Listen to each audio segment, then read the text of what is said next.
welcome to Soul Symbols. My name is Shelley. I'm a writer, an astrologer, and a card reader, and I'd like to welcome you to my channel.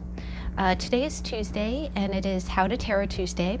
And what it is How to Tarot is a series that I post here on my channel once every Tuesday. And what I do is I go through the entire 78 card entire 78 card tarot, starting with the Major Arcana and then going into the Minor Arcana. And what I do is each week I take one card, I pick that card from 3 different tarot decks. I pick the representation of the card that I think best matches, and then what I do is I go ahead and give a brief description of the symbols in that card. Today is the Wheel of Fortune, which is a Major Arcana card. If you're not familiar with the tarot, it is Major Arcana pertains to the major events in your life, and then Minor is it's basically images that describe events that could be going on pertaining to your life energy or things or events that might be occurring in your life. Now, tarot is definitely just considered kind of a psychological kind of card symbolism game. I believe that symbols really speak to us the way that dreams do, and I think that the tarot is a very healthy way to kind of exercise emotions and feelings and thoughts that you have going on. It helps you solve problems, and definitely it is just a very, very simple way for you to kind of do some self-analysis. So I never think of it in a negative way, and any of my watchers, I just welcome you to be open to the messages. If you feel like something is not resonating, it might not be a message that's for you, or it might be that just this week there's nothing coming through that's really pertaining to your life. But I definitely encourage you that if you would like to look at the video and go over the symbols, you don't have to be a novice to tarot to learn something new. I learn something from the cards every day, and definitely if you see something that you feel like I've overlooked in the symbolism of the cards, please leave a message in the comment below. I really feel like this is an open forum, and I really love learning new things about the cards every day. Now, if you would like to skip the introduction or skip the intro, like the description of the cards, you may absolutely go forward to the timestamp. There are timestamps listed in the description box below, so if you'd like to skip straight to your reading, you may do so just by going to the timestamps in that area. Now, what I do is after we describe the card in question, we go over all the symbols. I will freeze frame the video and let you choose which tarot deck. Tarot is like the meat of the reading, so whatever deck that you're drawn to, or if you're drawn to more than one deck, there may be messages contained for you. And what I will do is I'll go ahead and pull a spread that says, how does that card manifest in your life? So right now I would be analyzing how the Wheel of Fortune manifests in your life. And I'm super excited today because the Wheel of Fortune has been showing up a lot. And I feel like because we're coming to the end of 2019, we're about to go into a new decade, and the wheel is about timing, and it's about fate, and it's about the closing. It's a little bit about the closing out it's about the turn of fate. It's about the universe coming in and making things happen. So to see that is really kind of an exciting thing. So I was really looking forward to today's read. Now, again, if you want to go straight to your reading, the timestamps are below. I'm just going to go over some very quick announcements, and then we'll get right into what we're here to do. Now, a few announcements is I did announce I had a few giveaways. I do also, in addition to reading cards, I sew. I love to sew, and I love to sew bags. So I had several card giveaways, card bag giveaways, and I have announced the winners of all 3. So the first thing was a tarot bag that was a tarot card bag from Halloween. It was from my Halloween videos, the Who's Haunting You and the What's Your Inner Monster. What I've done is I've replied to the person. If you left a comment, you were entered to win, and I replied to your comment with my email address. If you email me, I can gladly go ahead and get the details to send your bag out to you.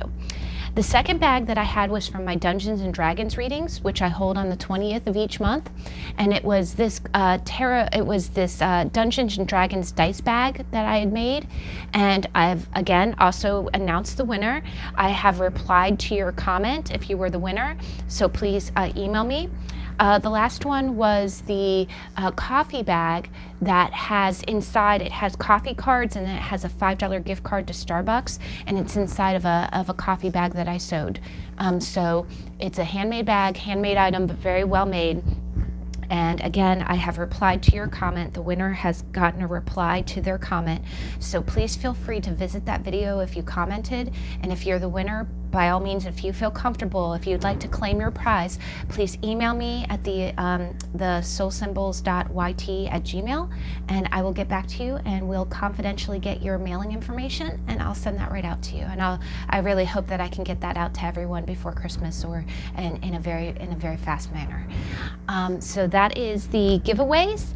Now, I did just come back. I had a really wonderful weekend at the beach. I've been a little quiet this week. We only have I post videos on Tuesdays and on Saturdays. On Tuesdays, it's the How to Tarot. On Saturdays, it's your weekly energy card reading. And as the season progresses, I do sprinkle in a lot of very specialty readings. Last week, we had National Dice Day, and on the 20th of each month, I do the Dungeons and Dragons D20 reading, which is a real thrill for me. I love doing those. And so next week, I just wanted to let you know and give you a heads up, I'm going to be a busy bee. And next week, we're actually going to have a video just about every day. You're going to have a video on Monday, which is a special theme. You'll find out very soon. Tuesday will be How to Tarot for the, I believe we are Justice. The next one will be Justice. On Wednesday, we are going to have nothing on Wednesday, but on Thursday, I believe, is going to be another special reading. Friday will be the D20. Saturday will be the weekly energy. So you're going to have a lot of readings. I'm going to be a busy bee, and it'll be starting December 16th. It'll be the week of December 16th. So definitely please stay tuned for that. We're going to have a lot of content that's going to be just there for you, and leading up to Christmas, and then I'm going to take Christmas off because I need a break. But I love you guys. And also, if anybody has any suggestions, if there's any topics that you want me to read for, please leave them in the comment section below. I would love to do that for you. I would, going into January, we're going to have an opening for a lot more topics. Also, this last weekend, I went to the beach. I had a nice break, a time away. I wanted to do something special for the holiday season, so I left and went to the ocean. I live about 3 hours from the ocean in the United States. And what was great is that when I went to the beach, I totally spoiled myself. I went into a bookstore and I got so excited. I found more of my story dice, and I found some of the rare story dice that isn't available anywhere, like the website hasn't been available, so I was really over the moon. So moving forward, we're going to be, when we use the story dice, my dice bag is way more full now. Now, one other thing that I picked up, which was a total self-treat, and this is one other thing that I do, is that I sew little, I do little padded, I call it a rock rug. I don't sell them, but if anybody's interested in one, I can do a giveaway for it. But I just take some very thick material and I put padding in it, and I just, a lot of my stones are so beautiful that it's a shame to just have them tucked away in a bag. I do pair them with my decks quite often. But while I was at the beach, I got some petrified wood. And oh, guys, what it is petrified wood, just like amber, and we'll see amber in just a few minutes with one of our clarification decks. Petrified wood is literally wood that from literally, like, millions of years ago, it's a tree, a piece of a tree that was hit by lava from a volcano, and then what happened is silica forms and it starts to petrify, and then certain other elements in it gives it this really beautiful warm chocolate color with streaks of gold, cream and black. And in a minute, one of the decks that we're using is kind of an intro deck that I've had for a long time, but I'll be just debuting on the channel. And the stone that I have with it is amber, which is very similar to this. It's an organic element that was petrified.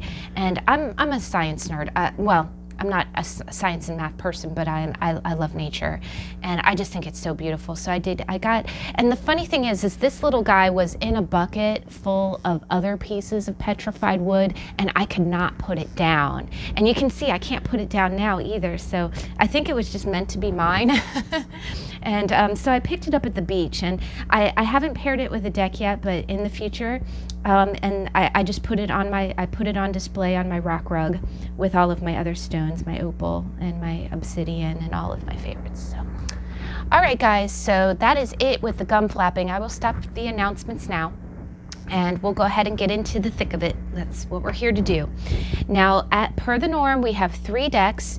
The first deck is going to be the Rider-Waite Smith, and I use the A.G. Mueller version, which is a very clear, it's a very sharp version.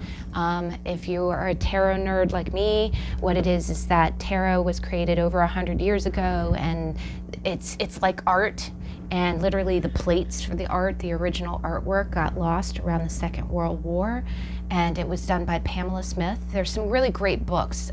A few of my mentors have actually written the books. I went to a tarot conference that the lady who wrote the book about Pamela Coleman Smith, the artist who did the original Rider-Waite Smith tarot, which is the tarot everyone uses, was at that tarot retreat, and she's absolutely brilliant. And she co-authored the biography book. It's a very big tabletop art book, but if you get a chance, it's called Pamela Coleman Smith. I think it's called An Illustrated History, and it's just amazing. You know, she was an amazing person, and you know, that's a subject for another video, but this is literally her original artwork. It's not her penmanship. The fonts on it are not her handwriting, but it's a very sharp version. You'll hear a lot of tarot readers who talk about the importance of having a clear Rider-Waite Smith deck, because what happened is reproductions get blurry. Almost like if you save a picture over and over and over again, it starts to lose resolution. It's kind of the same thing with artwork. And when her artwork got lost in this, Second World War, they started reproducing decks, and unfortunately the new decks are just not of high quality. So the deck I have, I hunted down online, and it's a German production company who actually had the original rights to her artwork. So long story short, too late. The Rider-Waite Smith that I use will always be the first deck, and it's a very clear version. The images are very sharp because I care about that. Now, paired with it is a gold stone. It looks kind of brown, but it's one of my favorite stones, and that one always goes with that deck. The second deck is the deck that I officially learned on, which is the Morgan Greer Tarot. It's kind of a 60s, 70s version. I absolutely love it. You'll see it a lot in the How to Tarot. I'm not trying to show preference, but what it is that, I'm sorry, it just, as I go through each of these cards, what means Wheel of Fortune, what means, the image that comes to mind when I think of the card in question is the deck that I'm going to choose, because I'm picking the decks that correspond most, at least in my understanding, and of course it being the one, but it is an excellent deck, and again, as we go through the description, you'll see why. Now, paired with it, I have my lapis lazuli, my tried and true, my favorite baby. It's so beautiful. It almost looks like marble. It's so smooth. And then the last deck, and this is actually kind of a special one, I had to go with the slow tarot. And and we'll get into the reason as you watch the description of the wheel.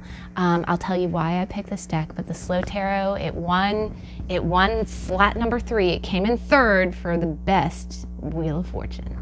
So let's go ahead and let's jump in. The Wheel of Fortune. Oh my gosh. And let me tell you, this card has been coming up. I was kind of looking forward to it because I was like, what will the wheel bring? What will the wheel bring? And the key words that come with the Wheel of Fortune is destiny, turning point, movement, and personal vision. And tell me that isn't a powerhouse, people.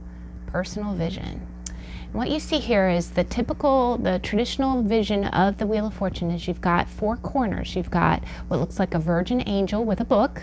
You got the Sphinx sitting on top of the wheel. Then you've got what looks like a phoenix or a firebird.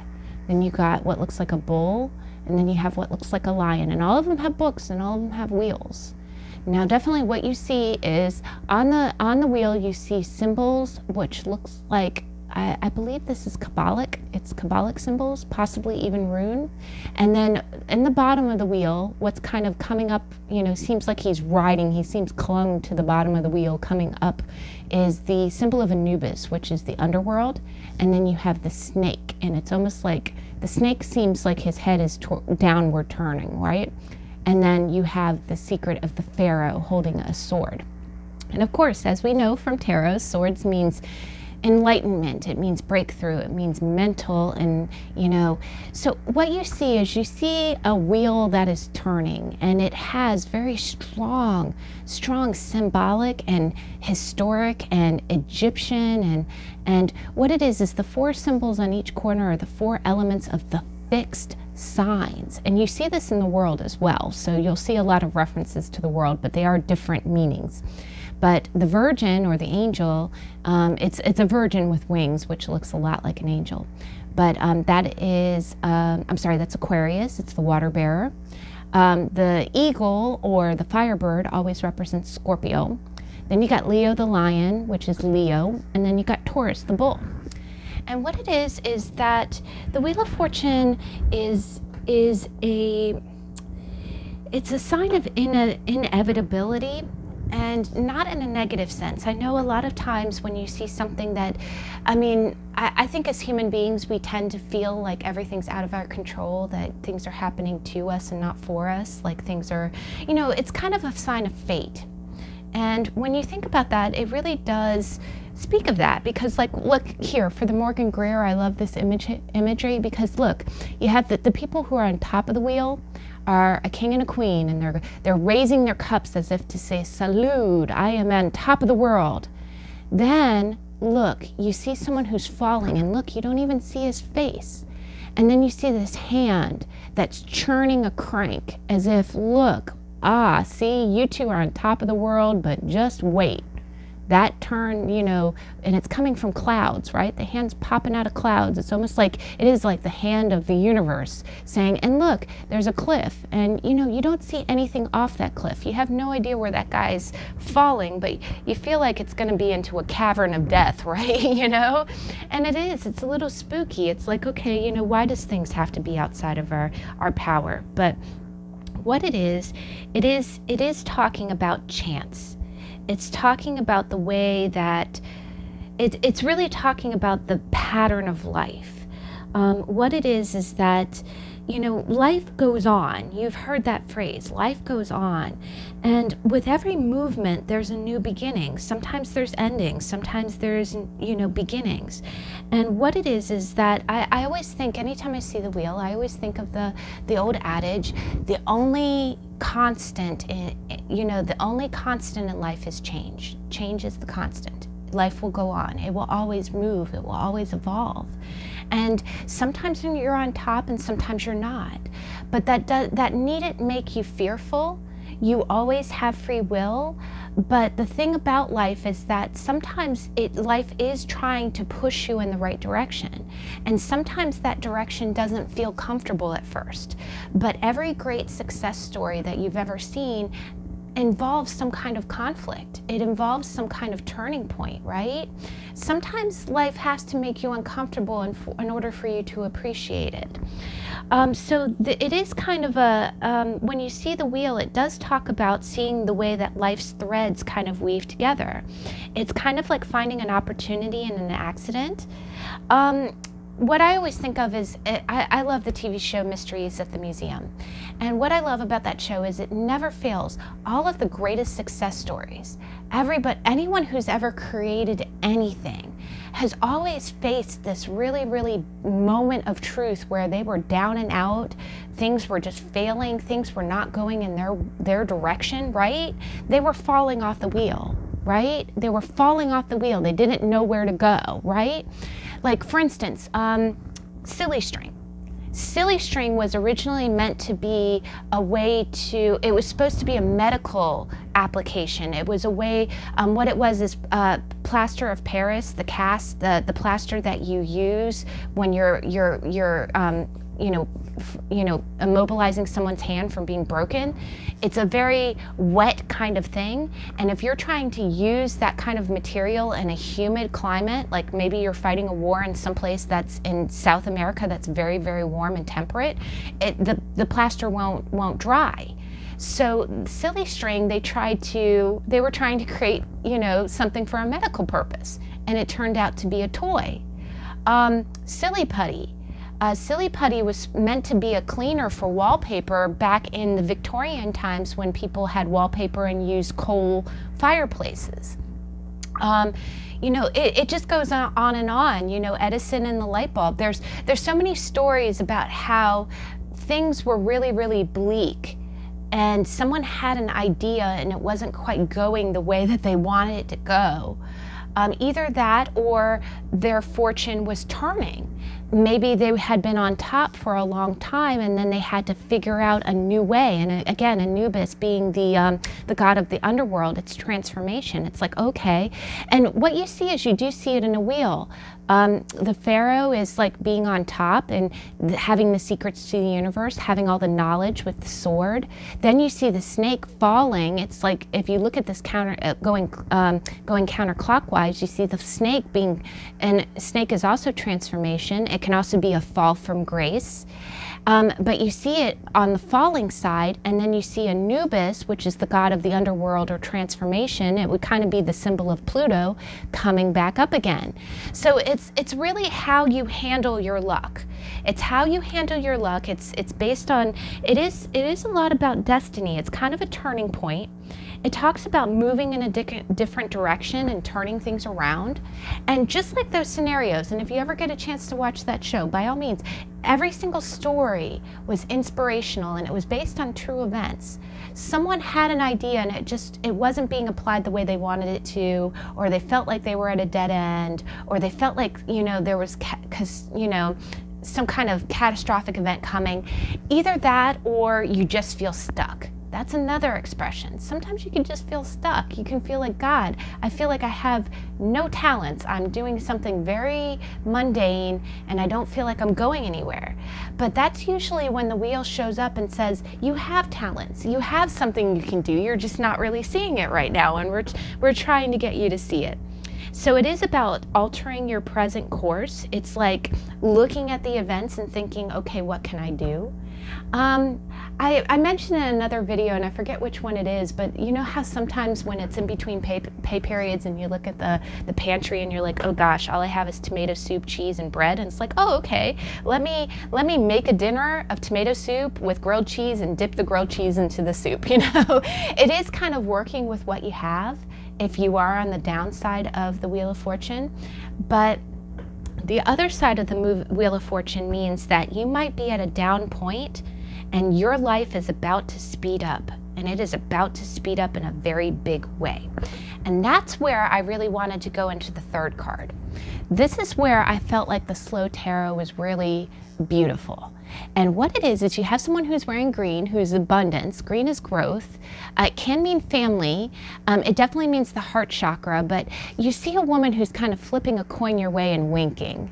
And what this is Lady Luck. And it's great, Lady Luck. And I thought that was such an interesting, representation, because Lady Luck, there's really great songs. I don't know the name of the person who sings it, but there's a great song, and it's a Vegas song. You'll probably hear it if you go to Atlantic City or Vegas, and it says, "Luck be a lady, luck be a lady tonight." And I've had people, I'm not big with, I'm good with cards, but I'm kind of good at blackjack, but I don't go to like win. I'm not good with the tables or anything like that. But I've had friends who like to visit, you know, the gambling places because they go, they have a good day, they place their bets, and then they go home. You know, it's an entertaining novelty kind of thing. And I've had plenty of people say, hey, wish me luck, and that's what it is. It's lady luck. It is. And when you see the Wheel of Fortune, it means luck is coming.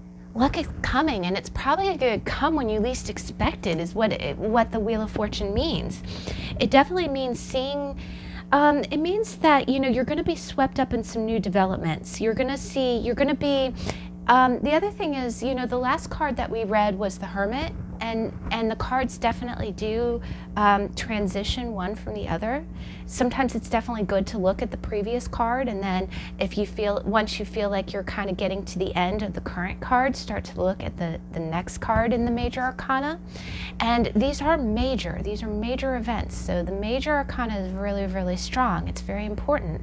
All of them are very intense. And so if we look at the Hermit from the last card was number 9, it was the Hermit. And it talks about how you're going to be rejoining the world. Either that or the universe is going to send you an opportunity that really encourages you to rejoin the world. It's going to say, hey, look, this is going on. You have these talents. Go ahead and go out in the world and use them. And so you're going to definitely get a real spark to get involved. It's like that lady is flipping that coin, and it's like, okay, are you going to reach out and grab that coin? She's winking at you, right? That coin is coming your way. And that's why I loved this card. I was like, okay, we're doing the wheel today. We're doing the wheel on Tuesday. I have to pull out the slow tarot. Now, the other thing that I think is really neat, and definitely with the fixed signs, when you look at the fixed signs are the doers, you know, Aquarius, Scorpio, Taurus, Leo, they're the get it done. Fixed is the doers of the zodiac. And what it is that, and especially when you see Egyptian type of symbology, and you know, you almost have kind of a double Scorpio influence, even though the card itself definitely just means you are finishing out. It definitely means that the beginning of a cycle is occurring. The wheel is turning. So the other meaning that I always find so comforting when I see the wheel is that if you've been in a circumstance that you feel like has been going on a while, you feel like, okay, gosh, this circumstance has been happening. The Wheel of Fortune tells you change is coming. The Wheel of Fortune tells you that everything that you've done up until now has not been for naught. Everything you've done up until now has been part of a pattern. It's been part of a pattern that the universe is aware of. And nothing that you have done up until now is wasted. Nothing is wasted. But you have contributed to the turn. It's almost like a clock. And that's the other thing, is that when you look at the wheel, you really do think about cycles. You think about cycles of life. And when it's upright, it's seeing how everything connects, because you have otherworldly symbols. You have the symbols of the fixed zodiac, and you have the symbols of Egyptian gods. So it just basically says, it's almost like zooming out and seeing the bigger picture. Okay, I've been in this turn of events. I've been in the turnstile. I've been on this merry-go-round, right? But it's a pattern. It's a cycle. And that energy, what you've been going through, is expanding your outlook. It's giving you a greater perspective. And it contributes to your role and purpose in life. It is not wasted, not at all. But it does help you. The wheel helps you to see patterns and cycles that are repeating in your life. And again, sometimes it does. The other thing is that the wheel definitely comes up when you feel like you've just been kind of caught in the tide. That's the other thing, is that if you feel like, gosh, okay, what is my part in all this? You know, I feel, what was it in the National Dice Day? Someone got the Pied Piper flute, and they just said, gosh, I just feel like a lemming. I feel like I'm either following or I'm leading. And that kind of it's almost like you playing your part. It's you playing your part of the cycle. And the universe takes note of that. I really truly believe that. That's also where the wheel is kind of powerful. It kind of means karma. You know, if you've been through a cycle of life before and you've done the right thing, or you played your part, or you did the job even when it was hard, because I do believe that, especially with relationships too. Sometimes you feel like you're just in this cycle, this never-ending cycle with a certain relationship. And when we get into the wheel in reverse, we'll elaborate on that. That's kind of those themes I wanted to talk about the reversal. But it is just seeing patterns and cycles repeat in life, but it is also about opportunity. And if you've been feeling, I'll just say, if you've been feeling down and out, when you see the wheel, it means opportunity's knocking. It means that the universe says, I see what you've been doing. You've been doing your job. You've been playing your part. And let me promise you, if you feel like you're this guy falling off the wheel, you're about to come back up the other side and become the king and queen, right? You will get your turn. You know, Lady Luck will, you know, we're coming for you. We're gonna wink at you. You've done your due diligence, and you've earned the upswing. You've earned the coming back up the left side of the wheel. Now, the other thing that can come about with the Wheel of Fortune is sometimes it does mean unpredictable events. It can mean that, you know, it can mean advancement. It definitely means an improvement. And it has a very destiny kind of feel about it. Again, it's, you know, I've mentioned before in other readings, you know, sometimes you don't appreciate, I've always noticed that even when the downs in life come in, you know, when I feel like I'm that guy falling off the wheel, you know, and I bemoan it and I get all pissed and I'm like, God, why do I have to be in this situation? Why do I have to be falling into the cavern of despair, right? But the universe reminds me that there is a purpose to that. Maybe your disadvantage really helped someone else learn what they were supposed to learn. Maybe it helped someone else advance in their karmic situation. And you don't see it, so you don't know that it's happening. You just see what's happening to you. But the benefit is you earn karmic brownie points when you do that. Because if you're helping other people develop, then, you know, you're being the better person, right? So in that situation, you know, when the wheel turns again, the wheel is really going to wink at you. It's going to give you some good luck. It's going to say thank you for doing that because you helped somebody else on their path. Now, the other thing is that, you know, as much as it feels like fate and it feels like up and downs, always remember that you always have free will. Free will is yours. So if you feel like this is becoming too much, if you feel like, gosh, I'm tired of being ground. You know, you see Anubis looks like he's almost being pushed down, like he's being ground under the wheel, like almost like a wheel that churns grain. You know, it's like, okay, I'm tired of being crunched here, universe, you know? You can say that too. You can come out and say, look, I need a break. And that's another time that anytime I see the wheel come out, I just breathe a sigh of relief, because it means they say, okay, we've heard your call. You need a break. Your hard work will be rewarded. You will get the boons of all the work that you've put in. Now, if we go ahead and look at the wheel in reverse, now that is also a very, very powerful card, because the wheel in reverse, the first thing that I think of anytime you see the wheel in reverse is that you see Anubis on top. And again, he's the god of the underworld. And if you look at it, even when you reverse it, first off, you see all of the astrological elements looking kind of like they're upside down, which looks like they're thwarted. Anytime something's in reverse, it's either blocked or it's manifesting in a very negative extreme. And so the first thing is that fixed signs are stubborn. They're stubborn. If you see a fixed sign upside down, it is like stubborn as hell. You're not going anywhere, nothing's moving. And then when you look at Anubis, which is the god of transformation, it's like the god of the underworld, he looks like he has been laying down, right? And he's just rolling with the wheel, and he looks like he's on the downturn, right? It's counterclockwise, but he looks like, yeah, I'm on the way down. I'm pulling you down. So what it means is that usually when you see the wheel in reverse, it typically means that you feel like you've been in a bad cycle. You're like, God, I have been through this and a million times. And what do they always say? That old definition of, the definition of insanity is trying the same thing over and over again and getting the exact same result. It kind of feels that way. If you've been in a bad relationship situation, if you've been in a certain position at work and you feel like you're not going anywhere, anytime you feel blocked, anytime you feel frustrated, anytime there's a standoff, anytime you feel like your good luck is just being withheld from you, as if, and you're just pissed, you're like, when is this wheel going to turn? When am I going to stop getting the same crappy ass results? That's what typically manifests when you see the wheel in reverse. And again, when you see the wheel reversed on the Morgan Greer, it's kind of the same thing.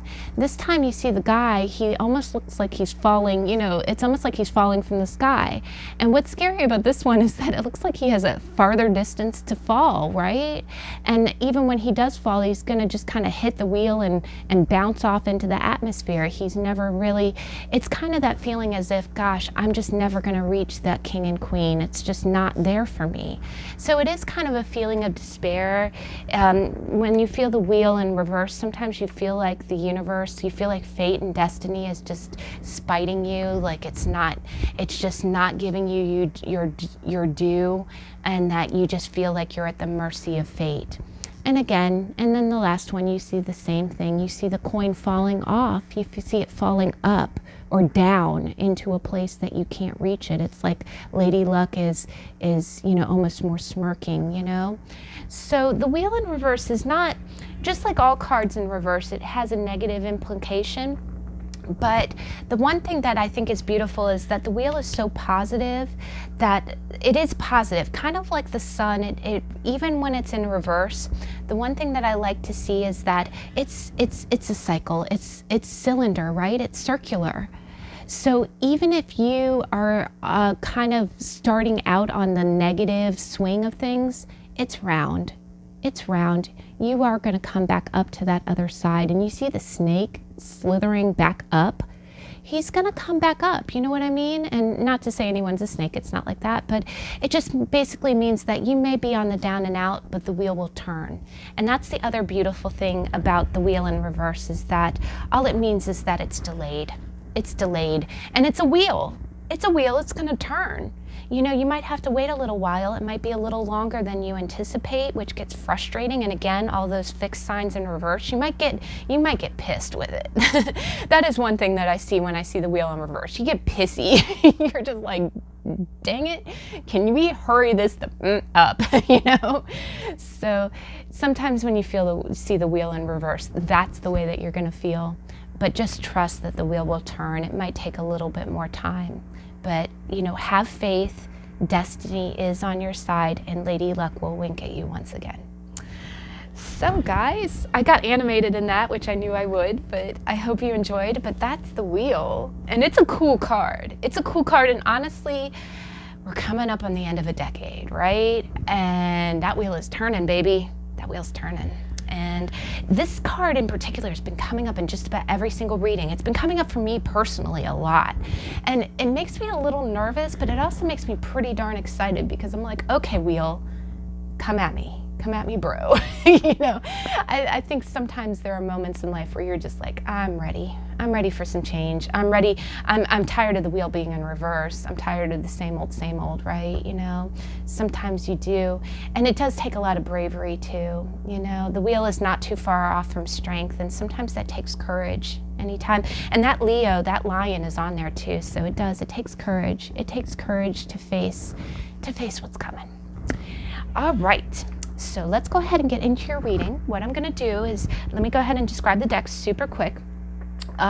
This is the Ask Your Guides Oracle Card Guidebook by Sonia Choquette. And so what I'm gonna do is in a minute I will freeze frame. I will let you choose a tarot deck, whichever one that you are most drawn to. Maybe you like the stone, maybe you like the artwork, but wherever your gut, wherever the center of your chest is pulling you, pick that deck. You could watch all three if you want. Sometimes I'm drawn to more than one deck, but sometimes I'm drawn to one really strongly and then another one kind of, you know, half-half. And usually it never fails that the one that I feel half-half about usually has some minor messages, something stronger one has the meat or the majority. You know, so if, you know, the one that you feel so about might have a few messages, and then the strong one might have a majority of the messages. But just like all tarot, take what resonates, leave the rest. Now, with the Ask Your Guides, I did also get this at the beach. It was only $1, but it was so pretty. And I got another kind of yellow stone. I think it's some Collindy, if I'm saying that right. And then to clarify the deck, I'm not sure if I've ever used these cards before, but these are the Past Life cards by Doreen Virtue, and it's also by a PhD.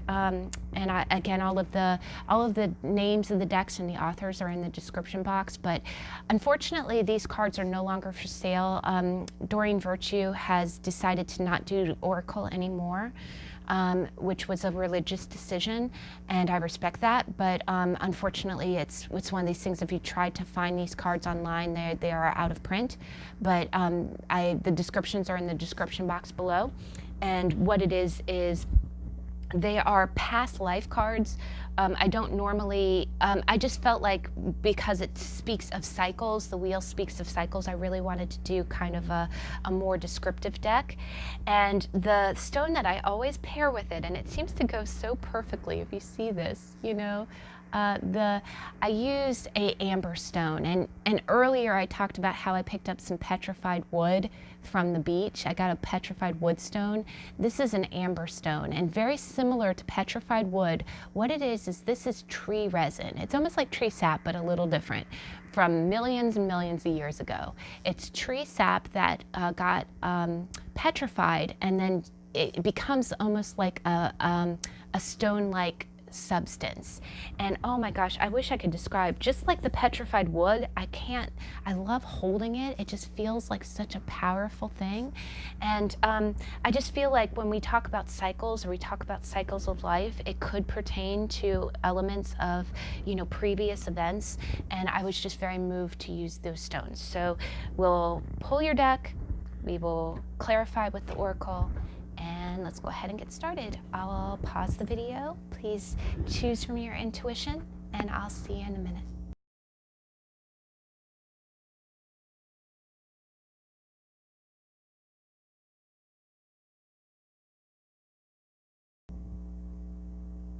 All right, we're back. So, deck number 1, Rider-Waite-Smith, the A.G. Mueller, very clear deck. Let's go ahead and see how the Wheel of Fortune manifests in your life. And let me tell you, as I've said, the Wheel of Fortune's been showing up, people. It's been showing up. Ooh, right off the bat.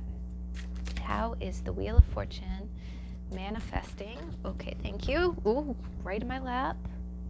Boom, boom, boom. Oh gosh, guys, we got a couple. King and Queen of... Oh, we'll get into it. All right.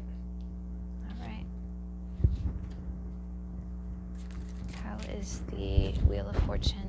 Cards are really trying to splay out, which means that there's a lot of emotion here, guys. I'm seeing in a relationship. How is the wheel manifesting for deck 1? All right. All right. Oh my gosh. I'm sorry, that card was really sliding out, and it was kind of like, pick me, pick me. All right. All right.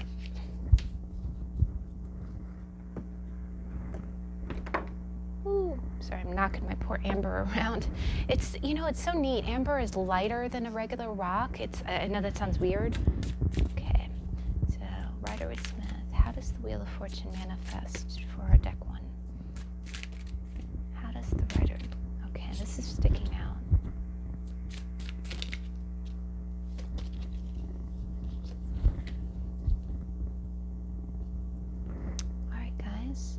getting some powerful messages here. So deck number 1, Rider-Waite-Smith. The way that the Wheel of Fortune is manifesting is definitely a relationship. It's I try to read the cards in kind of a splay. I know there's not really a formal layout. I usually try to do 3 cards, but these 4 came together. These 2 clarified, and then this came out as an independent, and I'm reading them together. So if you want to know how I'm interpreting this, but we got the Queen of Cups and we got the King of Cups, and that's most clearly a couple. They're a divine connection, King and Queen. And the Queen of Cups is a very mature woman. She knows her emotions, she knows how she feels. And what I've always thought was so interesting is that when you look at the King of Cups, he has an open cup. But when you look at the Queen, she has a closed cup. It's a very elaborate one. So what it is that it isn't that she's closed off in her emotions, she just knows how she feels. She's an emotionally mature woman. This isn't a child. This isn't anybody who isn't experienced with love. She knows her heart. And the other thing is, the beautiful thing about the Queen of Cups, and again, you can be a man watching this reading and manifesting as the Queen, and vice versa. You can be a woman watching and manifest as the King. But what I see is that what it is that she's the type of woman who, it isn't that she's afraid of rejection, it's just she knows her own feelings. She would put her feelings on the table, and if she's rebutted, if she says, hey, I care about you, and someone says, well, I don't feel the same, she would be hurt, but she would manage that in a very mature way. She wouldn't go off the handle, she wouldn't scream at anyone, she wouldn't flip her stuff, she would manage it. And she knows what she wants emotionally, and she's very nurturing to other people. That's the other thing. She's a nurturing person. The Queen of Cups is probably one of the best people that you ever want to have handling your heart. And that's what cups are, they're emotions, right? You look at her feet, she's got stones, and I'm sorry, just coming from the beach. I'm sorry, do those stones look like my stones? I'm gonna go ahead and, all right. I'm not saying anything, I'm not comparing, but look at the stones at her feet, guys. Look at her stones at her feet. I love it. I love Capricorns, if that's how you say it, sorry. But she's the woman that, she would handle someone's emotions responsibly. She doesn't mismanage her own emotions, and she doesn't mess with the emotions of others. She's very, very responsible, and she's very kind, and she's nurturing to others. She's a nurturing person. Now, what I see is that in the middle, kind of, and the king has a lot going on under him, right? And let's get into it. Now, first off, you have counterparts. You have a king and queen. This is a pair. This is a husband and wife, but they've had their backs turned to each other. It's almost like they're sitting on their throne, but they're not looking at one another, right? But they're counterparts. So I'm really getting the feeling that the way the wheel is manifesting, because there is someone who's meant to be your counterpart. There is someone who is your other half, but you're really not acknowledging each other right now.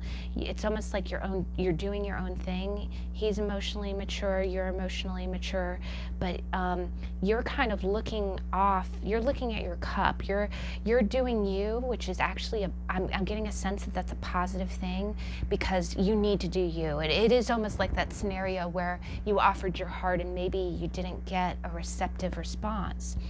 Now, when I look at the King of Cups, underneath him, he's got the 9 of Swords, the 6 of Swords, and the 3 of Pentacles. Now, the 9 of Swords is that anxiety, up at night, can't sleep, my brain, I'm feeling guilty, I'm feeling anxiety ridden, I can't solve my problems, I'm upset. And what always throws me about the 9 of Swords is, if you look, you see a duel, and one person's falling and they look like they're being stabbed in the heart, right? And on the blanket, you have all the signs of the zodiac. You have the moon, you got Gemini, you got Aries. It's almost like he's got the weight of the world on his mind. And I definitely don't think that this King of Cups is sleeping well at night. I think he's up at night, like, concerned. That might be you or someone else. And then when you look at it, you got the 6 of Swords, which is, he's thinking about how to get to safer shores. He's thinking, basically, this anxiety, he's a feeling person, and what he's doing is he's all up in his head thinking, how can I get everybody into the boat, right? How can I get all of the people I need to protect into the boat? And it looks like he's got the Three of Pentacles and he's collaborating. You know, the Three of Pentacles is almost like a work collaboration card. So I think what's happening is he's the King of Cups. I am kind of getting the feeling like you're the queen and you're dealing with someone who's the king. Or it could be vice versa. If you're a man watching, you're the king, and you're not acknowledging your queen. But the reason that the king, the reason why the male divine masculine counterpart is not acknowledging his queen, why he doesn't have the time to even get to his queen, because his mind is completely preoccupied with a paralyzing anxiety about how to protect and how to get the persons that he wants to move forward to calmer waters, and he wants to bring all of his people with him. He wants to bring his family with him, but it seems to be tied up in work. It's almost like he has to keep up. He has to do something at work, or he has to be in a good place at work. He might also just be in anxiety about how to balance those two elements. Okay, how do I navigate all of this heavy emotional energy? How do I get to calmer times? And how do I balance work as well? How do I not let work get out of balance? And work looks like it's in balance. It looks like he's got a handle on work right now, but he's definitely making sure that that doesn't get thrown, is what it is. It's almost like these are his goals. These are his goals. His goals is, okay, peaceful resolution with my girl and my kid, and how do I also keep work on the level? How do I cooperate with work without anybody at work knowing that I have all this turmoil going on? And he's very, very upset about it. It's keeping him awake at night. So he's definitely, the King of Cups has got some kind of problem going on with that. He's got some kind of worry about that. Now, when you move forward, he definitely has conflict. And what it is the Five of Wands is sometimes it can be petty conflict, but what it always is it's equal conflict. You see how everyone has their staffs are the same, right? So this could be conflict at work. It could be him kind of holding his own. It could be him holding his own with the Queen of Cups. But there's some kind of conflict going on that's just making it really hard. It's not. Something is challenging him, and it's more annoying than anything. So there's a victory card. There's the Six of Wands, which is victory. So I think he's thinking really hard, and the fact it goes from the 5 to the 6 is that I think he's on the brink of victory. He's getting a handle. Again, I feel like he's getting a handle on things, the King of Cups is. But there's an element of healing here too. It's almost like he's got so much going on. I'm seeing a lot of conflict right here, and then it's followed by some healing. So I think whatever he has going on, he's in his head about how to get a peaceful resolution. His existence, or what's going on, the action of the situation, is some kind of conflict, and it involves several people, and it's of equal energy. But what's the root of it is victory. He seems like he's probably on the brink of victory, and then after that he's probably going to need a break because there's some healing involved. It's almost like somebody needs to step away from this whole situation in order to regroup, and that might be where, again, the Wheel of Fortune is kind of a quick card. It means things are turning. The wheel is turning, right? We're going from 5 to 6. We're going from conflict to victory. And then maybe we'll have a minute to breathe. Now, the other thing that we see here is that we've got the Empress. Now, the Empress is typically, it can be a woman who kind of rules your world. It can be a mother. It can be a mother that this person's responsible for, or it can be someone who is just very, very nurturing in this person's life. Now, this could be the Queen of Cups. It could be the king, the way the King of Cups looks at the Queen, as if she is the end-all be-all, like she is the it girl, like she is the nurturer, she is the woman, she's the mature, she's all of the queens in one. It's the person that you want to have a home and family with. So in essence, it could be that he's looking at this as the person, because also in the boat you have a woman and a child. So this could pertain to the mother of your child, or if you are the mother of this person's child. That, you know, this person is just worrying. They're worrying about how to put you in the boat and get everyone to safety. Now, the clarification of it is you got shadow side. And the shadow, I always think, is really interesting. It's usually manifests when you're under a lot of pressure.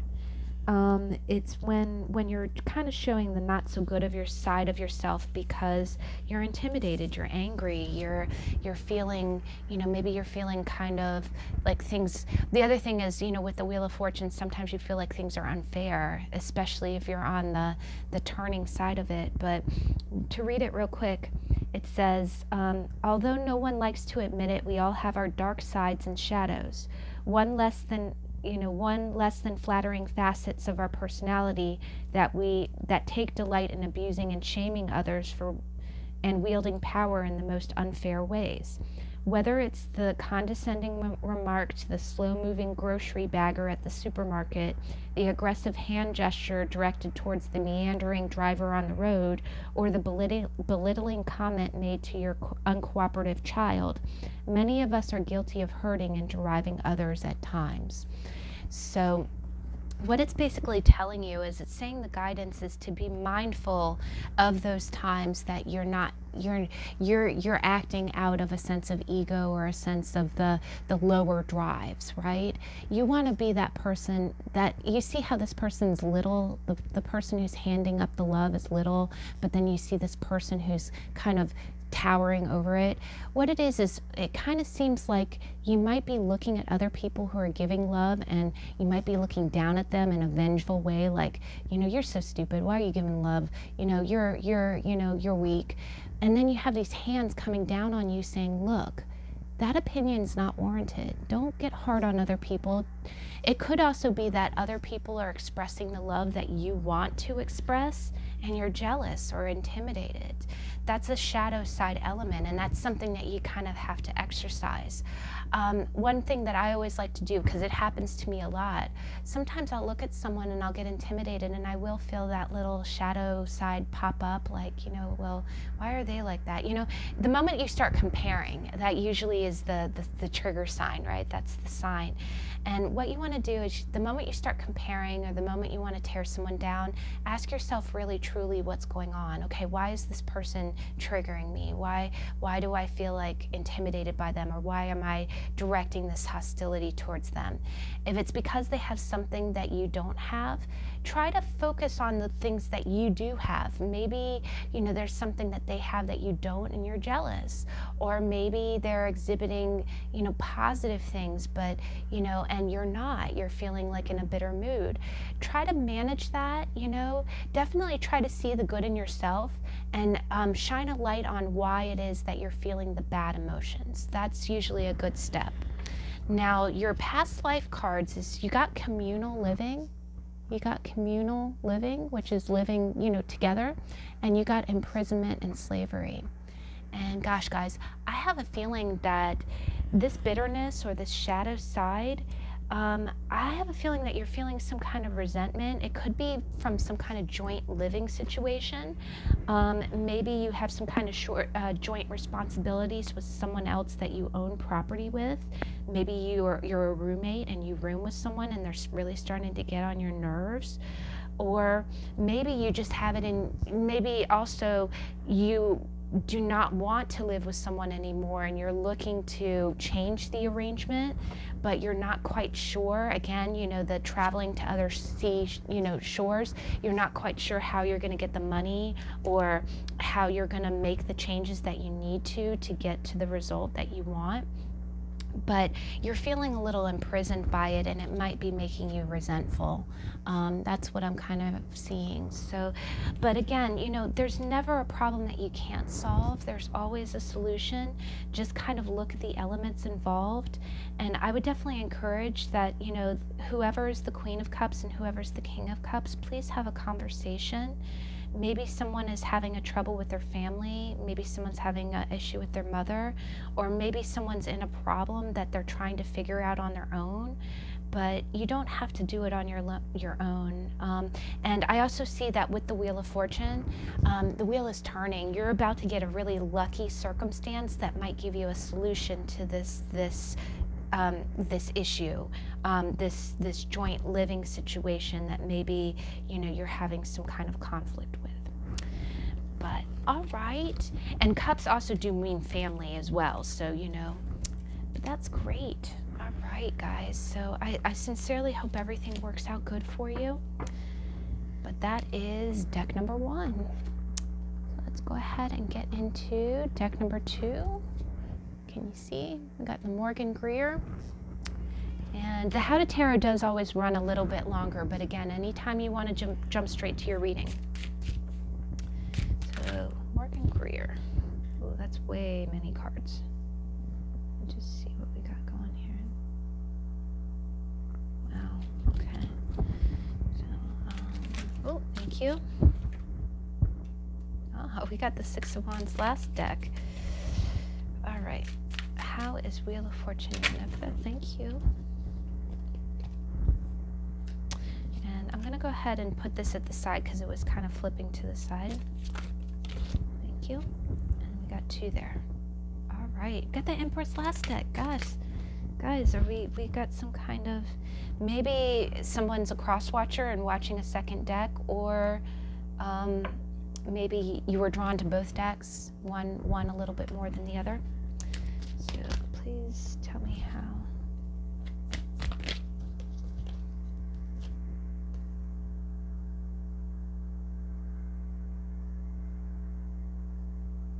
Okay, I'm gonna go ahead and take all 3, but that, I know it's a lot of messages, but what I'm really drawn to. All right, and then deck number 2. How does the Wheel of Fortune manifest for deck number 2? Thank you.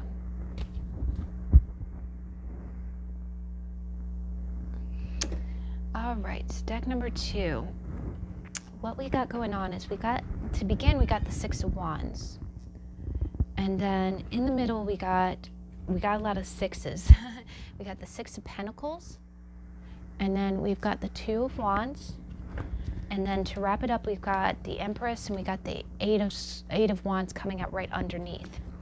So, again, I feel like what's happening is the way the wheel is turning is right now you are in a present sense of some type of victory. When the wheel turns, when the fortune turns in your favor, you're going to be victorious. You're really on the verge of some kind of good events that are coming your way. You are on top. You're on top, and you're like the king and the queen up at the top there. So, and what it is you're probably getting a lot of acclaim too. I feel like this involves some kind of, you see how the way that this artwork looks, it seems like people are looking up at the person, and then they have the wreath of victory. It's like almost like everyone's praising you. So I do think that there's, along with the wheel turning, the wheel, it's kind of more in a public kind of arena. I think you are getting some kind of public acclaim, maybe at work or in some kind of situation where people are like, way to go, way to go. Now, what's happening is in the center, in the middle of all this, is that you got the Six of Pentacles. Now, the Six of Pentacles I always view as kind of a paying back card. What it is you see the person, an affluent person, giving money to those who look like they are less fortunate, and he's holding the scales of justice in a very level way. Typically, sometimes, you know, depending on where the card falls, you can read it as giving equal treatment, like, you know, balancing the scales. But the way that I'm reading it in this level is that I'm really getting the sense that the other thing that the Six of Pentacles can be is that maybe in the past you were the less fortunate one. Maybe you didn't make as much money, or you were down and out and someone helped you. And then the moment that you got back on top, the moment that you moved up in life, you wanted to pay that person back. Maybe someone lent you money, maybe someone looked after you. And what it is you really want to get it back into a balanced state. You want to give back what you have borrowed. Either that, or maybe someone someone helped you when you were less fortunate, and now someone else is less fortunate and you want to pay it forward. Now, and the fact that you're kind of in a victory state, you know, makes it where you are in a position now. I also kind of get the feeling like, you know, since you've been making, I do get a feeling like you're making more money and you're dressing better, just the way that this guy, how elaborately dressed he is. So that's possible. Maybe you are kind of feeling the boons of all of your hard work and you're making more money and you're like, okay, you know, feeling good, dressing good. But you are definitely paying back any debts. Right now, you seem to be making equal anything that you were liable for. Now, the way that the cards came out is that they flipped and they came at an angle, which is almost like a block. And I've talked before, anytime something comes in an angle like that, it means that it's blocking the card. And what it is it's the Two of Wands. And the Two of Wands, again, is an action card. We've got more wands, more action energy. And you see someone who's holding a globe. And what it is when you look at it, you see three hands here, right? The guy with the blue gloves is the person who's holding the wand and looking at the glove. There's a second person that you don't see that has kind of the gold gloves, and they're holding a second wand. So this person's making plans. The Two of Wands is a making plans card. It's very strategic. It's saying, if my life is growing, my life is expanding, and I want the world. He's holding a globe. He's thinking about, how can I get the world? And he's going to go with the action. He's going to go with the wand that gives him that globe, that gives him the world.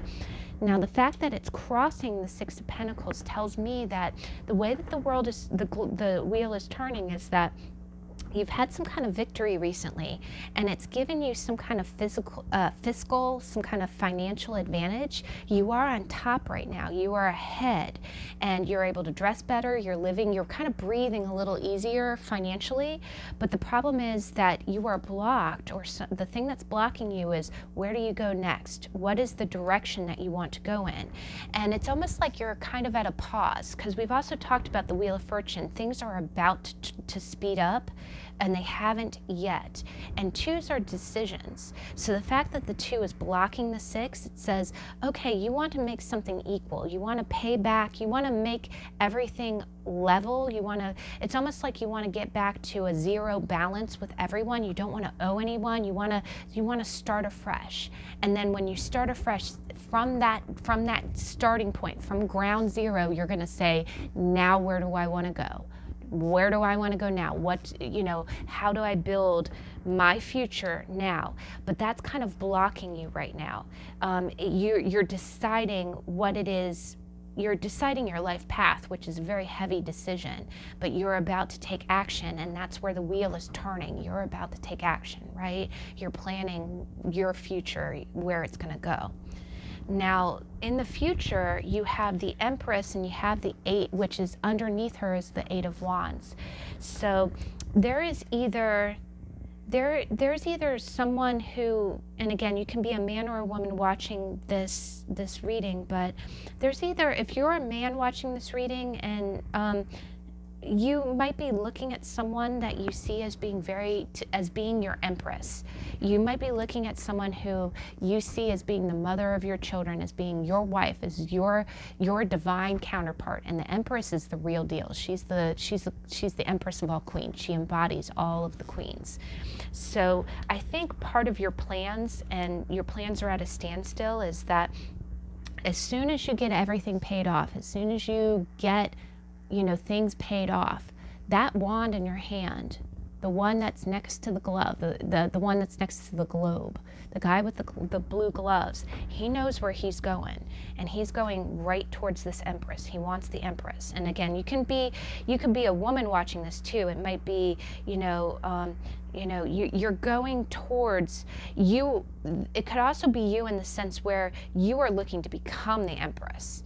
Once you get everything paid off, once you get everything fiscally in line, your goal is to, and you're doing it with your tail feathers on fire, your goal, very, very quickly, you're going to take rapid action to become the empress. Either that, or if you're a man watching, you are going to take rapid fire. Your goal, when you make that decision, it's going to be no hesitation. It's going to be full steam ahead. I want the Empress. I want the woman who's going to be the Empress in my life, or I'm going to be the Empress of my life. I'm going to be that nurturing, got everything under control, wife, family, home, career, whole kit and caboodle.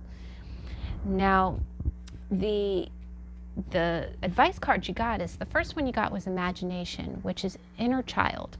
And what this tells me is, it really tells me that to get all of this, to get the whole empire, you know, you have to have imagination. It's almost like creative visualization. You have to imagine, first off, you have to believe that you can have it, right? Because everything comes to an abrupt halt if you do not think that you deserve all of that. And the Wheel of Fortune is abundance. Again, it's a king and queen, right? It's a king and queen sitting on top of that wheel. So, you know, when that wheel turns and you start to become that Empress, or you go after that Empress, you have to imagine it. You have to say, what is this going to look like? What is my kingdom going to entail? And you have to know that you deserve it. Now, you kind of got 3 different cards for your advice, and I'll go through it real quick. But the first one you got was desperation. Now, again, you know, this kind of feels like it pertains to the 6 of coins. You know, again, you know, at some point you were the beggar, and at some point you became the giver, right? It's have and have not. So sometimes desperation can kind of make you feel, and again, the fact that the 2 is blocking that, you might not feel like you deserve this future. Either that, or you might have doubts. You might not worry whether or not you're good enough. You know, and the other thing about the wheel is that, you know, sometimes you're on top, but sometimes you're on the bottom, and it easy come, easy go. So that might be what you're worrying about. I think also, you know, again, you know, creative visualization, if we've all had hard times, and again, the hard times make us appreciate the good times, but if you might be kind of remembering the times that you were at the bottom of the wheel, if you had some really hard times, now that you're at the top of the wheel, you might be remembering that, and it might be invoking some fear, or, you know, okay, well, yeah, I'm doing all right now, but what happens when that gets taken away?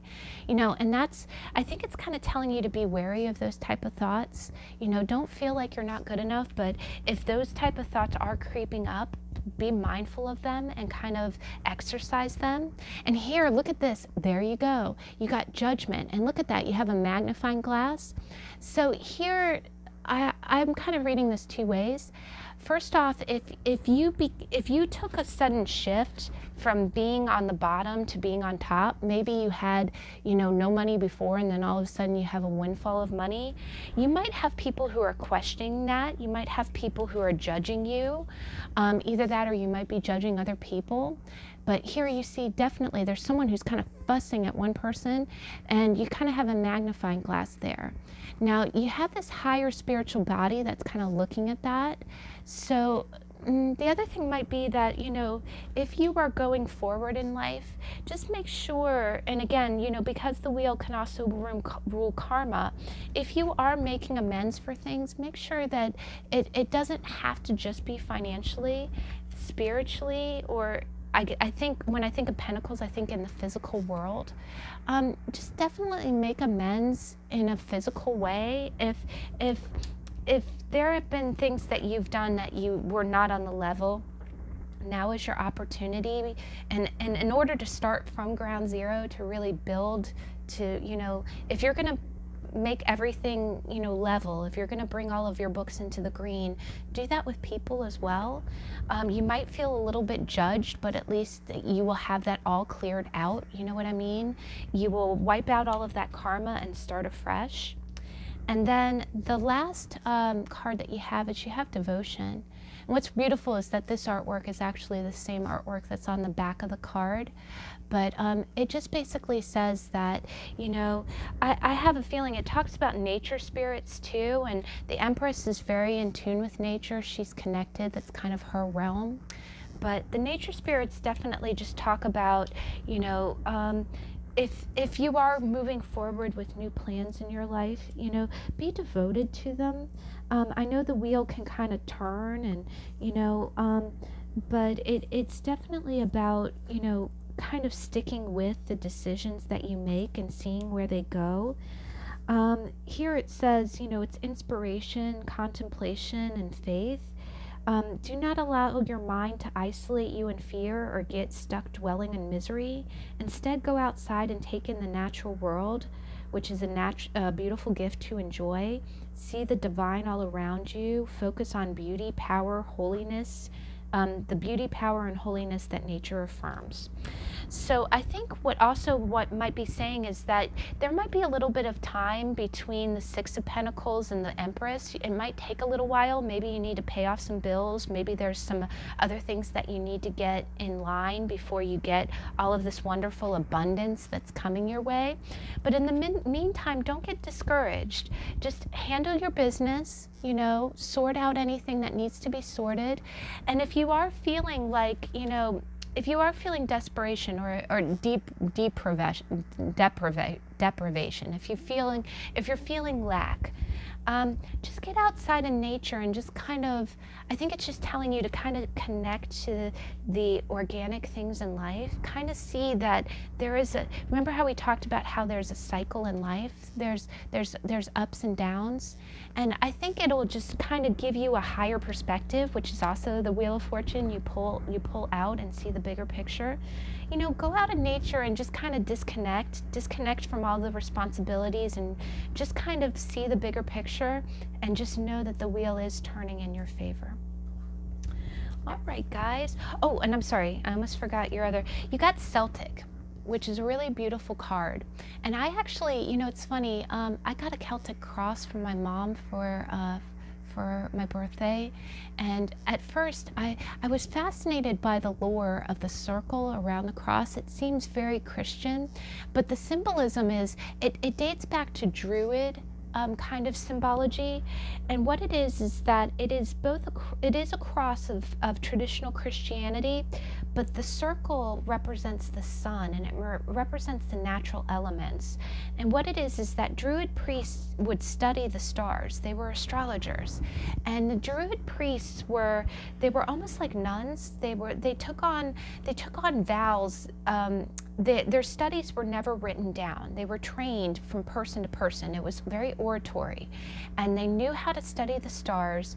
And what they would do is they would also act as peacekeepers between tribes. You would have a Celtic priest that was assigned to your tribe and would hash out problems between groups of people. They were very spiritual, and they studied the stars. And then later it became a Christianic kind of element, but the circle around the cross shows that it still had the Celtic roots. It still had the Gaelic roots of Ireland and Scotland. So what it means is that it really means that you kind of have that old religion within you. You don't have to be of one world or another, is what that kind of tells me.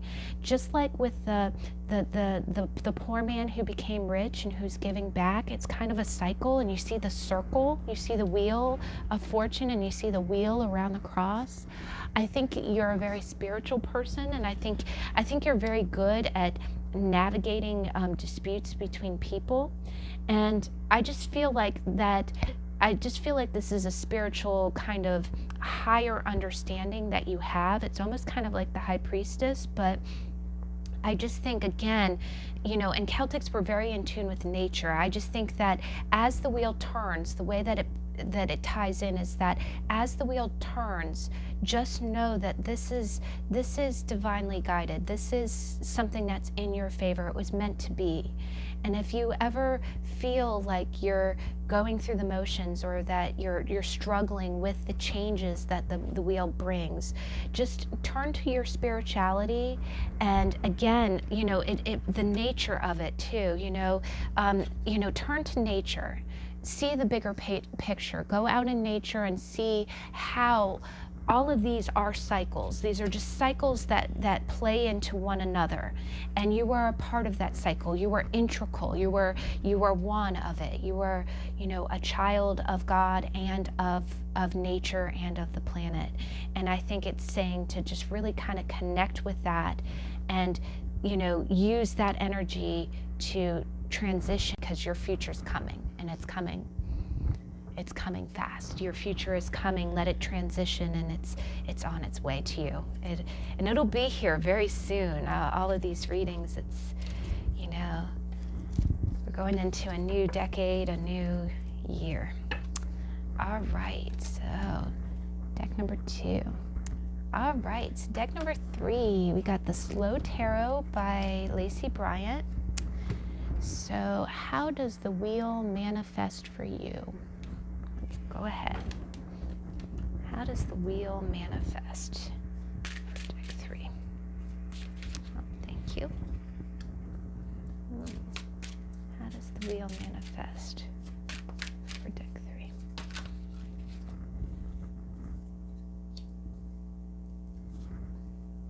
Okay, this was kind of crossing. I kind of had a little bit of the same thing happen with the last deck. How does the wheel manifest? Oh, we got the Six of Swords in the first deck. We might have a few cross watchers. Well, let me see. If it's meant to come back out, it'll come back again. I thought that was poking me in the thumb, but let's see.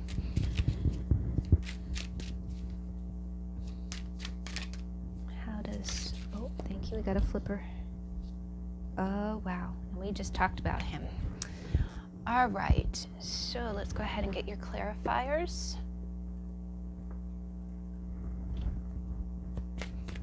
The Wheel of Fortune manifest in deck 3's life. Oh, thank you. Ooh, we did. I really am seeing a theme between decks. We kind of had a nature, physical kind of element in the middle decks. So maybe you're watching more than one. If you are, that's completely okay. There's probably messages in both. So, ooh, thank you. Biblical.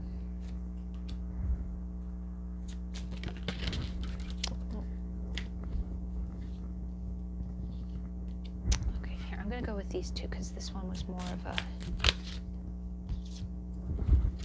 All right. Wow, we got a lot of messages from the past life cards. All right, so deck number 3.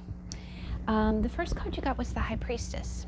And the High Priestess, and we did do a How to Tarot on her, so if you ever want to watch that video. The High Priestess is the guardian of the two worlds, of the conscious and the unconscious.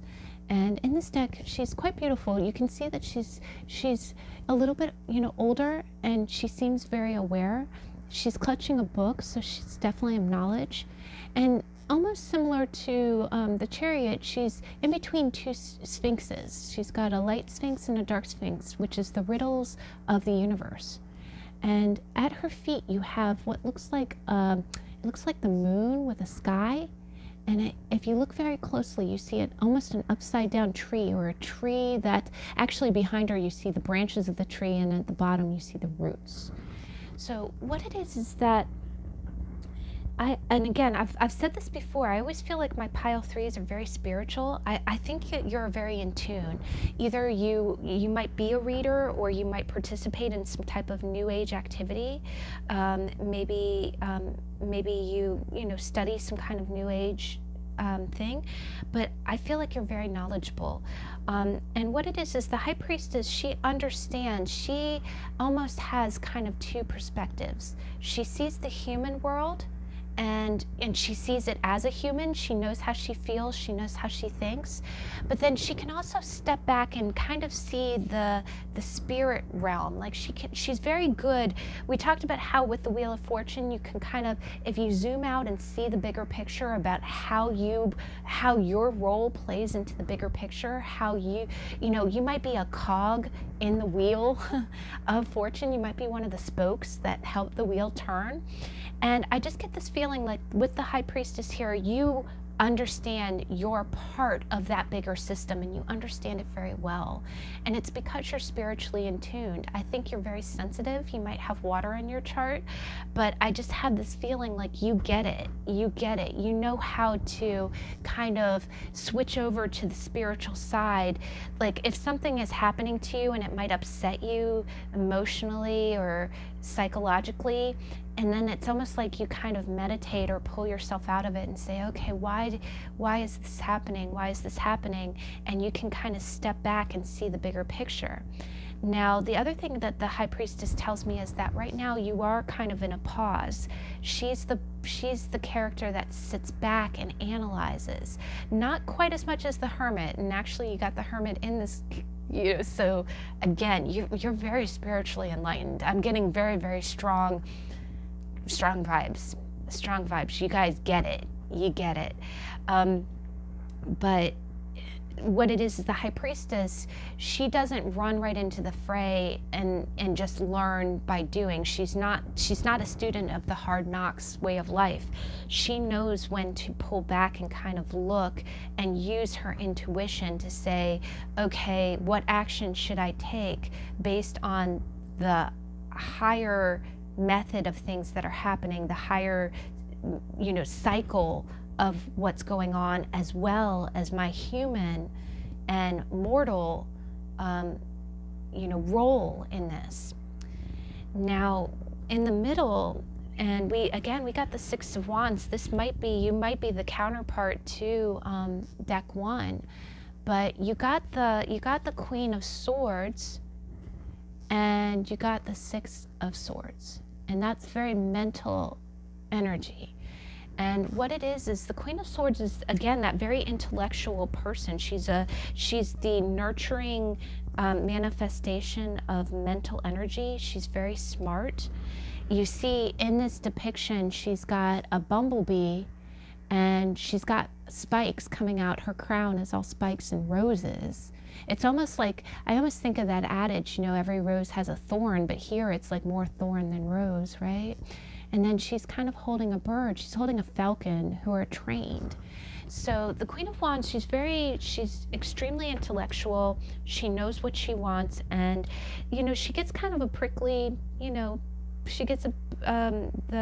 she's known to be a prickly persona, which she is, because she's no BS. She's no BS. You do not come at this woman untruthful. She does not stand for that. But what she is that she is very honest, though. And she is very on the level. She knows what she wants. She'll lay that out mentally. If you can't provide that, don't bother. Don't come at her with a lie, because it's a waste of breath. It's a waste of energy. And what she's doing is the fact that it's the Six of Swords. You see somebody in a boat trying to go to calmer waters. And there are other people in this boat, and you see they're following the lighthouse, and you've got seagulls in the air, and again, you've got birds, I feel like this is words, it's thoughts, it's intentions, it's intellect, and it's the intent to get to someplace safer. And the fact that it's crossing her, it's almost like the part of her cycle. Part of her cycle is, I'm getting this blocked energy of as if you have been in your cycle, the one that's turning, the one that's closing out, the one that's about to start to move forward. You've learned a lot. You've understood completely why that cycle took place, but you really want out of it. You want out of it. It's like, okay, I've gotten higher learning from this. I have spiritually evolved from this cycle. When do I get my calmer waters? Please, universe. I'm intellectual. I see the higher purpose of it. I'm not dumb. I'm very, very smart. I get it. When do I get my peace? When do I get my peace? And I feel like it's because you've had a lot of turmoil. The Queen of Swords you don't show up in a reading as a Queen of Swords lightly. It really is because you've dealt with some crap. You've dealt with some crap, and you had to set boundaries. And maybe that was part of the lesson, maybe that was part of the cycle, but it's almost like you saying, okay, and it's in a very respectful way. Again, the High Priestess is the Vestal Virgin. She's the servant of that higher knowledge. She's, that's what she's there for. So it's almost as if you're saying, yes, okay, I've honored my role in this cycle. I've done what I'm supposed to do. But at this point, I am racking my brains. And this is still eluding me. When will I get my peace? And I think the Wheel of Fortune is telling you that your peace is coming. Your peace is coming because, again, you got Lady Luck winking at you and popping a coin your way. So I think it's way of saying, it's almost like kind of a pat on the back. Good job. You stuck it out. Now, the third card that you got was the Hermit. And again, the Hermit we just talked about last week. And the Hermit's brilliant. And what it is it's the person who goes up in the mountaintop with his lantern, and you see he has a star. He has a star lantern, and he sits, and look, the tree is there, the branching of the tree, and you got both the roots and the top. Guys, look at this. It's like the High Priestess is, and the High Priestess comes first. She's the 2.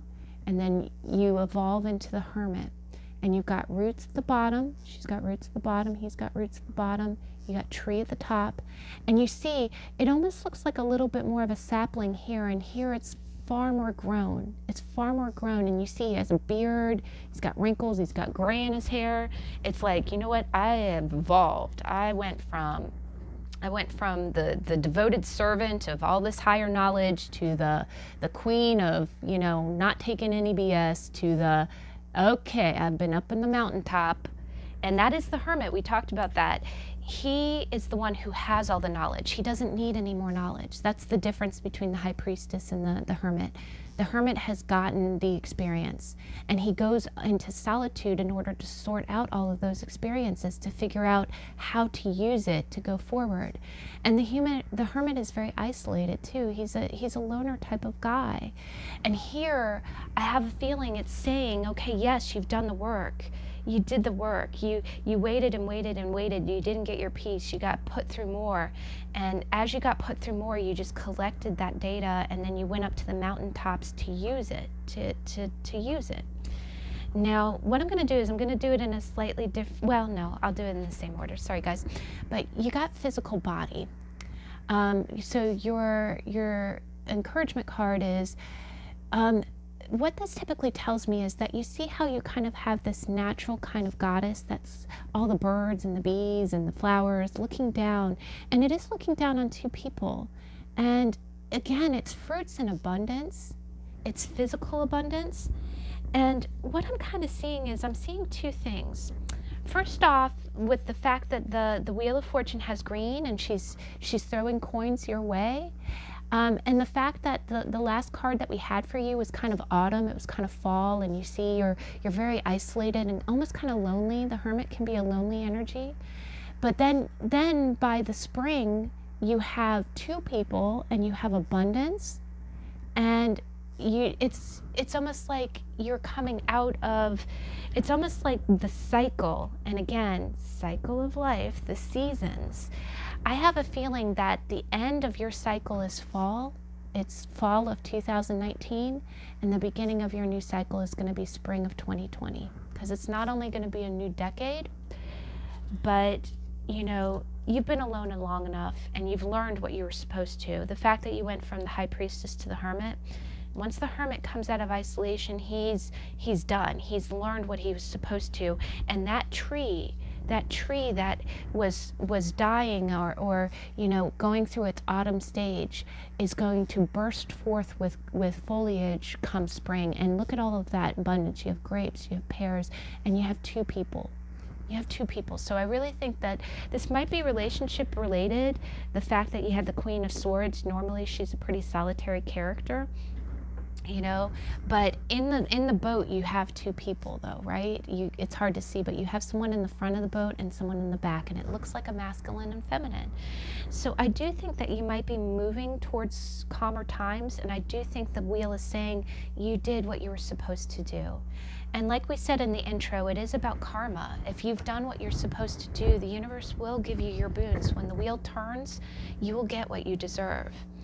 Now, you got 3 past life cards, and you got biblical, and you got 2 of the most beautiful cards I've ever seen. You got trust and faith, which has an angel on it, and you got forgiveness. So again, I do think that I think you've been through some mess. I think that with the High Priestess and with the Hermit, I think it's really kind of gotten you into a stage where you've been through such emotionally challenging, such spiritually challenging times in the last few years, that it does make you pray to God. It makes you, I think what it is, and again with the High Priestess and the Hermit, I think it just makes you kind of question. If it isn't that you're questioning God or the universe, it's just, I think that, and look, his headdress really looks like the Hermit's too. You know, I think what it does is it makes you say, okay, what is the purpose of this? What is my purpose? I'm not here to suffer, right? I'm not here to be alone. I'm not here to be through these, you know, I'm not here to be put through the ringer, because that's kind of what the wheel looks like sometimes, right? It looks like the ringer. But here it's kind of telling you that, yes, you stayed strong. And even though you wanted to question, even though you wanted to kind of, you know, question what was going on, it didn't make you bitter. It didn't make you bitter. And what it is telling you is that it is telling you to have trust. You have a little ways to go left. I really think it's only a season or two, probably 2 to 3 months, because we're already in winter. In North America, we're in winter. But you know, the last stage of this, I feel like the last stage of the wheel is autumn, and then the new stage, when the wheel turns, it's going to be spring. And here, I do think that it is telling you that you have something or someone that you may need to forgive, that would be part of the cycle closing itself out. And later, when we get to the world, we'll kind of touch on cycles again. But it is kind of just telling you that, hey, you know, the universe is going to throw you a coin and a wink and say, yes, you did a good job. You did what you were supposed to do. You helped other people. But don't carry that resentment around with you, you know. Forgive and let it go. And you definitely see 2 birds here too, which again, we're seeing a lot of birds, which is a lot of mental, it's swords energy, because you got a bird on the Queen's arm, you got 2 birds in forgiveness, you got a seagull that is in the sky leading the boat to the lighthouse, and then you also have a bird in the sky of the Hermit. And then you have a bluebird under the Gaia, under the spring that's coming, and it's 2 of them. And bluebirds are happiness, the bluebird of happiness, right? So I do think that we have some lucky things going. I was really curious about Lady Luck's pile. I love that depiction of the Wheel of Fortune, because, you know, it kind of gives a human element of it. You know, the Anubis and the traditional versions are all well and good, but it's kind of nice to see someone winking and throwing you a coin and being like, it's going to be okay. It's going to be okay. So that is your reading. That's how the Wheel of Fortune manifests for you guys. I'm really happy for that, because, again, I feel like all of us, the wheel is turning. The wheel's turning, and I think we have good times ahead. All right, so I thank you so much. I know these readings get a little bit longer because it's How to Tarot, but you can always just skip straight to what you want to see. I thank you for joining me. I have a beloved 11 readers. I'm sorry, I keep calling us readers. Beloved 11 subscribers, and I'm so grateful for your support. Thank you for encouraging my channel. I have some really fun readings coming up. Please stay tuned. This Saturday we'll have the weekly energy reading, but starting December 16th, we're going to have a reading just about every day the week next week. So please stay tuned. It'll be the traditional How to Tarot. The next card that we'll be doing is Justice, which is a great one. And then we have 3 other special readings that week. So please stay tuned. I'm going to announce them as they come out, and it's going to be a good time. But I thank you so much for joining me. I hope you have a great week, and I'll see you next time. Bye.